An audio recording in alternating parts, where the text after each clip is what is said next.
मी अनेकदा ज्यावेळेस माझे वडील लवकर वारले, मी 18 वर्षाचा असताना, तुम्हाला किती करबाळा करा माहिती मला माहिती नाही, पण त्यावेळेस आमच्या इथं डेअरी होती, माझा संकरित जनावरांचा गोठा होता, अतिशय चांगली जनावर माझ्याकडे गाया वगैरे होत्या, गिरवर क्रॉस केलेल्या होत्या.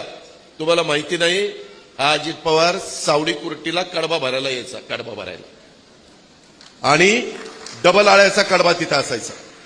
डबल आळ्याचा सव्वा दीड परूस कडबा, आणि आम्ही भरून जायचो. कधी कधी त्या ठिकाणी मी असा रात्री चांदण्याचा असायचो, आणि मग कोणतरी शेतकरी यायचा, दादा इकडे जरा चांगलं बोकड घेता का, मग त्याला बोलवायचो, बोकड पण घ्यायचो. आणि आपल्या गावाकडे गेल्यावर बोकड कापल्यावर भाग करतात, भाग तेव्हा किलोवर नव्हतं, भाग असायचे, वाटा टाकायचा, आणि एकेकाने वाटा उचलायचा. सगळ्यांनी वाटे उचलल्यानंतर 2 वाटे आपल्याला राहायचे, फुकटात निघायचे, आणि त्याच्यात कातड मुंडी विकायची. आहे का नाही बरोबर? हा, ज्या गावच्या बाबरी त्याच गावच्या पुरी, आपल्याला सगळं माहिती.